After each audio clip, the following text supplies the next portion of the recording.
Hi అండి, welcome to blog. ఈరోజు మనము సీతాఫలం పాయసం చేస్తున్నామండి.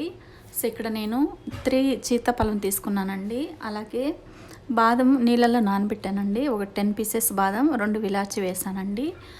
సో నెక్స్ట్ జీడిపప్పు అండి, అలాగే నెక్స్ట్ దోసపప్పు అండి, అలాగే డ్రై గ్రేప్స్ అండి, అలాగే బాదం అండి. సో సీతాఫలం పాయసం ఎలా చేయాలో స్టార్ట్ చేద్దామండి. ఒక మిక్సీ జార్ తీసుకొని ఇది వరకు మనం పెట్టుకున్నామండి జీడిపప్పు, అవి పైన పేస్ట్లా గ్రైండ్ పట్టుకోవాలండి. ఫస్ట్ గీ యాడ్ చేస్తున్నానండి. 2 టేబుల్ స్పూన్ గీ అండి. గీ హీట్ అయిన తర్వాత డ్రై ఫ్రూట్స్ అన్నీ కూడా గోల్డ్ కలర్ వచ్చేంత వరకు గీలోనే ఫ్రై చేసుకోవాలండి. చూడండి, ఇలా గోల్డ్ కలర్ వచ్చేంత వరకు ఫ్రై చేసుకొని నెక్స్ట్ డ్రై ఫ్రూట్స్ అన్నీ కూడా పక్కన పెట్టుకుందామండి. నెక్స్ట్ సేమియా ఫ్రై చేసుకోవాలండి. సేమియా కూడా అంతేనండి, ఆల్రెడీ రోస్టెడ్ సేమియానే, కాకపోతే కొంచెం గీలో ఫ్రై చేస్తున్నానండి.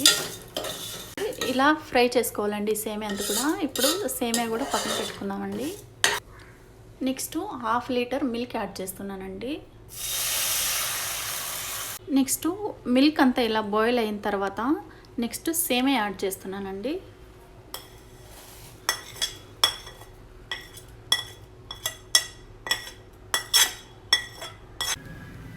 నెక్స్ట్ బాదం ఇది వరకు మనం పేస్ట్లో పట్టుకున్నాం కదండి బాదం, అవి యాడ్ చేస్తున్నానండి. నెక్స్ట్ షుగర్ యాడ్ చేస్తున్నానండి. నెక్స్ట్ 250 షుగర్ యాడ్ చేస్తానండి, 250 గ్రామ్. నెక్స్ట్ ఇలాచి పొడి అండి. నెక్స్ట్ డ్రై ఫ్రూట్స్ అన్నీ యాడ్ చేస్తున్నానండి. నెక్స్ట్ సీతాఫలం ఉంటుంది కదండి, అవన్నీ ఫిల్ తీసుకొని జ్యూస్ యాడ్ చేస్తున్నానండి.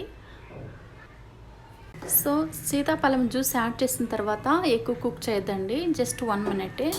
సో ఆల్మోస్ట్ మనకు సీతాఫలం పాయసం రెడీ అండి.